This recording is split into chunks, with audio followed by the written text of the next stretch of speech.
हाय दोस्तों, तो कैसे हैं आप लोग। तो चलिए नोट जेएस की सीरीज़ को कंटिन्यू करते हुए हम आज का टॉपिक डिस्कस करते हैं, जो कि है इवेंट लूप।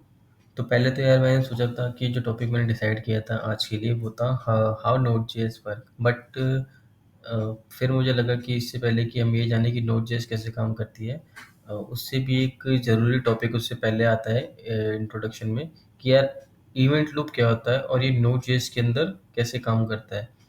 ठीक है, राइट। तो चलिए स्टार्ट करते हैं आज का topic, working of node event loop in node JS. तो जैसा कि आप लोग जानते हैं कि यार नोड जेएस जो होती है वो सिंगल थ्रेडेड होती है और इवेंट ड्रिवन प्लेटफॉर्म होता है, जो कि कैपेबल होता है कि कोई भी नॉन ब्लॉकिंग ऑपरेशन या फिर सिंक्रोनस कोड को रन करने के लिए। और यही नोड जेएस की खासियत भी होती है जो इसे मेमोरी एफिशिएंट बनाती है, राइट। तो बट यार आपने कभी सोचा है कि नोड जेएस इन सभी फंक्शनैलिटी को अचीव कैसे कर पाती है। मेरा मतलब है कि यार नॉन ब्लॉकिंग कैसे हो पाती है वो, और इवेंट ड्रिवन कैसे बन पाती है, सिंगल थ्रेड कैसे काम करता है उसके अंदर, मतलब ये कैसे बिहाइंड द सीन वर्क करती है। तो चलिए देखते हैं कि ये कैसे करती है। तो बट अगर आपने सोचा है कि ये इवेंट लूप के थ्रू ये काम कर रही है, तो यार आप बिल्कुल सही सोच रहे हैं। इवेंट लूप ही मेन होता है जो इनको नोड जेएस को अलाउ करता है नॉन ब्लॉकिंग ऑपरेशन या फिर कोई भी इनपुट आउटपुट ऑपरेशन को परफॉर्म करने के लिए, जबकि जावास्क्रिप्ट जो होती है सिंगल थ्रेडेड होती है। और इसके अलावा और इसको जो अचीव करने के लिए नोड जेएस जितने भी ऑपरेशन होते हैं, नोड जेएस के अंदर जितने भी ऑपरेशन होते हैं उन सभी को वो ऑपरेटिंग सिस्टम को असाइन कर देता है। मतलब कि मान लीजिए कोई भी उसके पास नॉन ब्लॉकिंग और असिंक्रोनस ऑपरेशन आ गया, तो यार वो उसको सीधा ऑपरेटिंग सिस्टम को असाइन कर देता है जब भी उसको ज़रूरत पड़ती है और जहाँ भी उसको ज़रूरत पड़ती है। ठीक है। अब क्या होता है कि यार ज़्यादातर जो ऑपरेटिंग सिस्टम होते हैं वो मल्टी थ्रेडेड होते हैं, राइट। जिसके कारण वो मल्टीपल ऑपरेशन को बैकग्राउंड में एग्जीक्यूट कर पाते हैं। और जैसे ही कोई भी ऑपरेशन कंप्लीट होता है, तो जो कर्नल होता है वो नोड जिसको बता देता है कि यार आपका एग्जीक्यूशन कंप्लीट हो गया है, और जो भी कॉल बैक उस ऑपरेशन के साथ अटैच होता है वो उसको वो इवेंट क्यू में डाल देता है और फिर वो एग्जीक्यूट हो जाता है।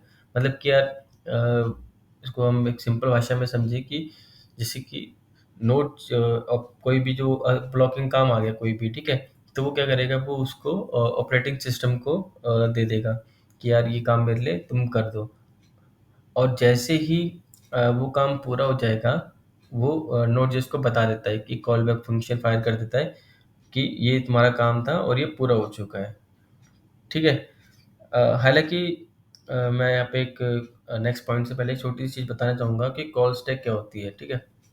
कॉल स्टैक मैं इसको आगे भी एक डीपली डिस्कस करूँगा, लेकिन अभी के लिए मैं आपको बता दूँ कि कॉल स्टैक एक्चुअली में वो मेन जगह होती है, जिसके अंदर कोई भी इवेंट एक्चुअली में एग्ज़ीक्यूट होता है, राइट?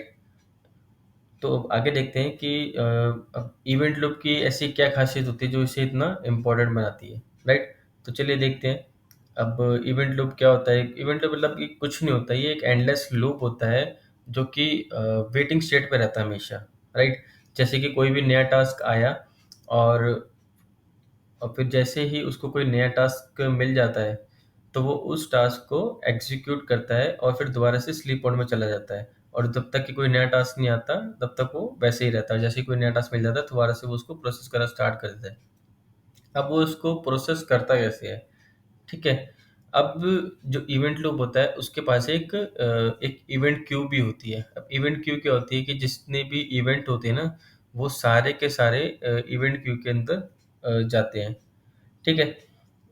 और और फिर जैसे ही वो इवेंट क्यू में चले जाते हैं, फिर इवेंट लूप क्या करता है कि उनको वहाँ से निकाल के कॉल स्टैक में डालता है, और कॉल स्टैक में एक्चुअली एग्जीक्यूशन होता है। और जैसे ही वो एग्जीक्यूशन खत्म हो जाता है, तो इवेंट लूप का ही काम होता है उसको कॉल स्टैक से निकाल के इवेंट क्यू से दोबारा कॉल स्टैक से उस फंक्शन को हटा के फिर इवेंट क्यू को देके, और वहाँ से फिर दोबारा से एक और फंक्शन, एक और कॉल बैक ले और दोबारा से उसको कॉल स्टैक के अंदर एग्जीक्यूट करे, राइट।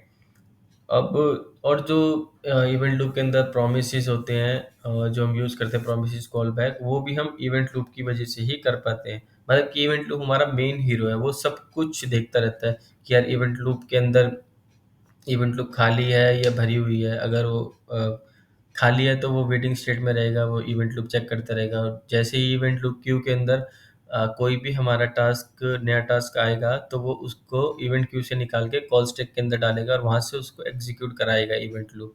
ठीक है, और जैसे ही कॉल स्टैक के अंदर वो कोड हमारा जो फंक्शन है वो एग्जीक्यूट हो जाएगा, वो उसको कॉल स्टैक से पॉप करेगा और दोबारा से इवेंट क्यूज के दूसरा फंक्शन उसके अंदर डाल देगा।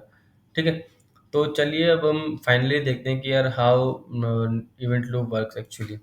तो क्या होता है कि जैसे ही नोड जे स्टार्ट होती है उसी टाइम पे इवेंट लूप इनिशियलाइज हो जाता है।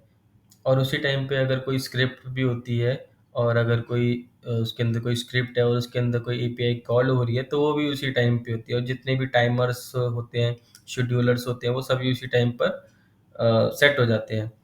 और फिर फाइनली नोड.js क्या करता है कि इवेंट लूप को बिगिन कर देता है। अब ध्यान से देखना, यहाँ पे मैंने पहले बोला था कि पहले वो नोड.js इवेंट लूप को इनिशियलाइज करता है उस टाइम पे, और अब यहाँ पर जब सारे काम हो जाते हैं तब वो इवेंट लूप को बिगिन करता है। ठीक है, यहाँ तक आपको बात समझ में आ गई होगी। तो अब मैं आगे एक और नई टर्म यहाँ पे इंट्रोड्यूस करना चाहूँगा, लिबब लाइब्रेरी।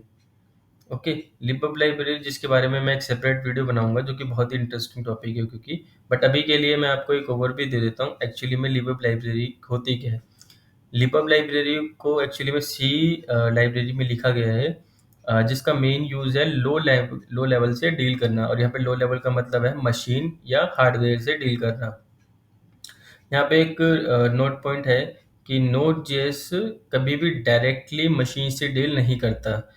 यहाँ पे ये लिबब लाइब्रेरी होती है जिसके कारण जो फाइल रीड जैसे मशीन लेवल ऑपरेशन होते हैं उनसे वो डील कर पाता है। अब लिबब लाइब्रेरी हमें दो चीज़ें देती है, एक इवेंट क्यू देती है और एक थ्रेड पूल देती है। ठीक है, इसी के कारण हमारा सारा काम चल रहा है। अब लिबब लाइब्रेरी ही होती है जो कि सारे ही जो मैनेज करती है थ्रेड पूल को भी, राइट, जो कि मैंने अभी बताया। और जैसे ही नोड.js रन होती है ना उसी टाइम पे लिबब लाइब्रेरी 4 थ्रेड को कंपोज करता है। अब आप सोच रहे होंगे कि यार आपने तो बताया था कि नोड.js सिंगल थ्रेडेड होती है, अब ये 4 एक्स्ट्रा थ्रेड कहाँ से आ गए? तो कोई नहीं दोस्तों, मैं बताता हूँ क्या एक्चुअली में इसका क्या मतलब होता है। एक्चुअली में नोड.js ना सिंगल थ्रेडेड ही होती है, ये बात बिल्कुल सही है। और इसके पास मेन थ्रेड एक ही होता है जिसमें इवेंट लूप कहते हैं, जिसे हम इवेंट लूप कहते हैं। बट मान लीजिए कि कोई हैवी कंप्यूटेशनल टास्क आ गया जिसके अंदर हाई कंजप्शन ऑफ मेमोरी लग रही है। जैसे कि कोई फाइल रीडिंग का ही टास्क ले लेते हैं कि फाइल रीड करने के लिए आ गया है।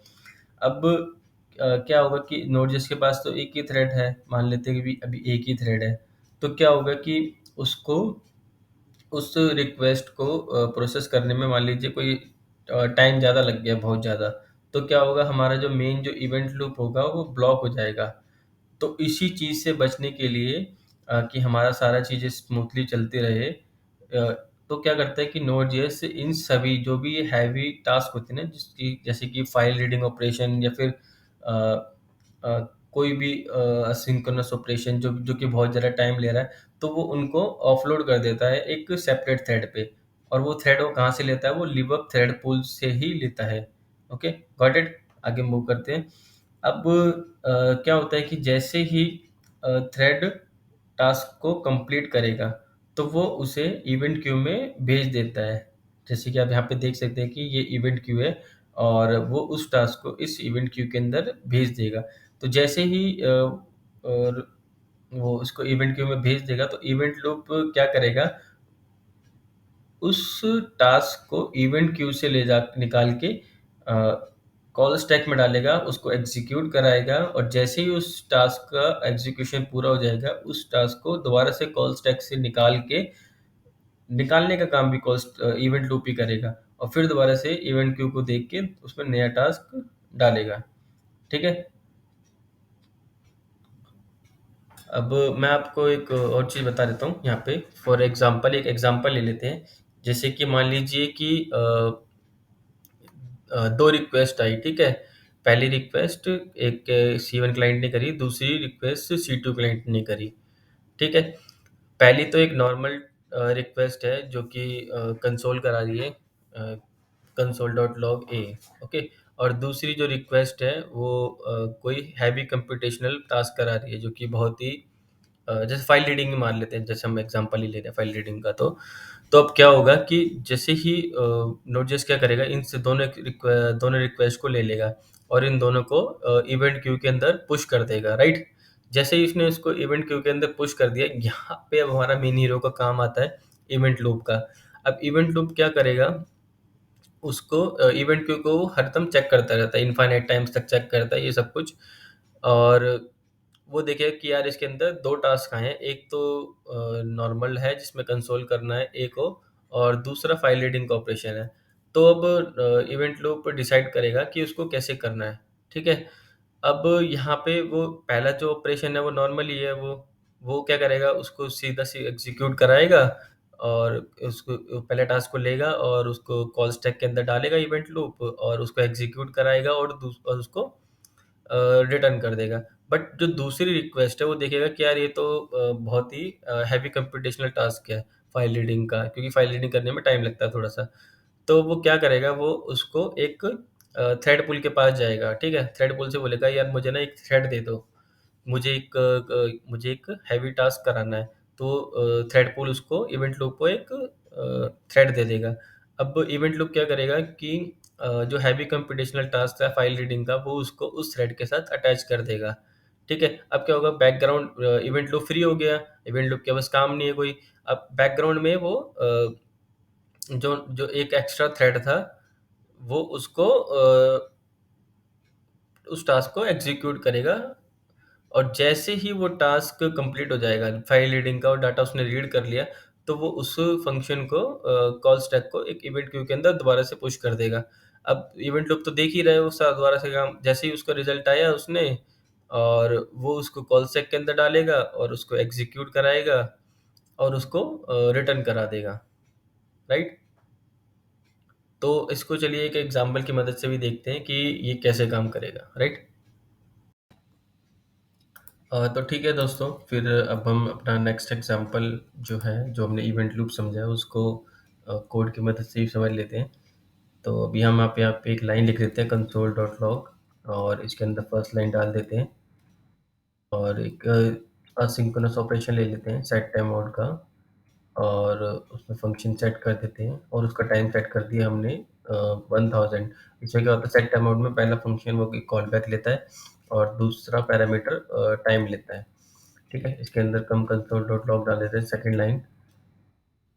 अब एक और लाइन हम प्रिंट कर देते हैं console dot log third line, okay. तो अब अगर हम इस लाइन को, इस फंक्शन को अगर हम रन करें, तो आपके हिसाब से क्या आंसर आएगा, ठीक है। तो मैं एक बार रन करके देख लेते हैं, मैं आपको बताता हूँ फिर क्या आता है आंसर। तो पहले क्या हुआ, अब ठीक है इस एग्जांपल को समझते हैं। अब आप सोच रहे होंगे कि यार सबसे पहले फर्स्ट लाइन प्रिंट होगा, देन सेकंड लाइन प्रिंट होगा, फिर उसके बाद लास्ट में थर्ड लाइन प्रिंट होगा। बट नोड जेएस ऐसे काम नहीं करता। सबसे पहले क्या होगा कि node JS first console log statement को इवेंट लूप अ, जो होगा वो उसको कॉल स्टैक के अंदर पुश करेगा और प्रिंट कर देगा फर्स्ट लाइन को और उसको पॉप कर देगा, ठीक है। फिर क्या करेगा, फिर इवेंट लूप ही होगा जो उसको एग्जीक्यूशन स्टैक से बाहर भी निकालता है। तो दोनों काम वो उस इवेंट लूप के ही होते हैं ये, कि किसी भी फंक्शन को एग्जीक्यूट करने के लिए उसको कॉल स्टैक के अंदर डालना, और जब काम पूरा हो जाए तो उसको कॉल स्टैक से निकालने का भी। अब नेक्स्ट क्या होगा, सेट टाइमर फंक्शन आएगा ये वाला, ठीक है। और इवेंट लूप इसे भी कॉल स्टैक में पुश कर देगा। और यहाँ पे ना एक इंटरेस्टिंग चीज होगी कि सेट टाइम आउट एक असिंक्रोनस ऑपरेशन है। तो ये जो इस टास्क को ना, असिंक्रोनस ऑपरेशन को ऑपरेटिंग सिस्टम को भेज देगा जैसे हमने समझा था, और एक टाइमर सेट कर देगा इसके ऊपर, ठीक है, 1 सेकंड का। तो अब क्या होगा कि इसने इस लाइन को सेट कर दिया और टाइमर सेट कर दिया, तो अभी थर्ड लाइन पे आ जाएगा। थर्ड लाइन को ये सिंक्रोनस ऑपरेशन है सिंपली। तो ये इसको कॉल स्टैक के अंदर पुश कर देगा, और जैसे ही पुश कर देगा उसको उस लाइन को प्रिंट कर देगा और बाहर आ जाएगा। अब अब क्या होगा कि अ, जैसे ही कोड एग्जीक्यूट होने वाला होगा, सारा जो सिंक्रोनस और कोड है वो एग्जीक्यूट होने के बाद जब 1 सेकंड पूरा हो जाएगा तो operating system set time out के इवेंट को इवेंट क्यू में डाल देगा, right? Then event loop event queue में देखेगा कि उसमें कोई टास्क तो नहीं है एग्जीक्यूट करने के लिए। तो उसे दिखेगा कि यार सेट टाइम आउट का एक कॉल बैक है जो एग्जीक्यूट होना चाहता है, तो वो उसको तो इवेंट लूप क्या करेगा, उसको कॉल इवेंट क्यू से निकाल के उसको कॉल स्टैक के अंदर डाल देगा और सेकंड कंसोल को रन कर देगा और सेकंड लाइन भी प्रिंट कर देगा और उसको फिर पॉप भी कर देगा जब उसका एग्जीक्यूशन कंप्लीट हो जाएगा, क्योंकि ये सारे काम इवेंट लूप के ही होते हैं। अब यहाँ पे आपके मन में क्वेश्चन आ रहा होगा कि यार अगर हम सेट टाइम आउट के फंक्शन को 0 सेकंड पर सेट कर देंगे, जैसे कि यहाँ पर हम 0 सेकंड सेट कर देंगे, तो क्या फर्स्ट के बाद सेकंड लाइन प्रिंट होगी? तो जवाब है नहीं, ऐसा नहीं होगा, क्योंकि कॉल स्टैक के अंदर एक बारी में एक ही फंक्शन एग्जीक्यूट होता है और सेट टाइम आउट के केस में ऐसा होगा कि जैसे ही नोड जे सेट टाइम आउट वाली लाइन पे आएगा तो उसे उसी टाइम पे वो उस कॉल बैक को इवेंट क्यू में डाल देगा, बट कॉल स्टैक के खाली ना होने की वजह से वो उसे एग्जीक्यूट नहीं कर पाएगा और जो आउटपुट जो पहले था वो पहले की तरह ही आएगा। मैं आपको एक बार रन करके भी दिखा देता हूँ कि क्या आएगा आंसर। ठीक है, first line, third line and then second line. Okay then, thanks to everyone यार, thanks for listening to me. अब नेक्स्ट वीडियो में हम क्या करेंगे, इवेंट लूप के ही कुछ फेजेस होते हैं, इसी टॉपिक को आगे कंटिन्यू करेंगे। तो तब तक के लिए good bye and take care.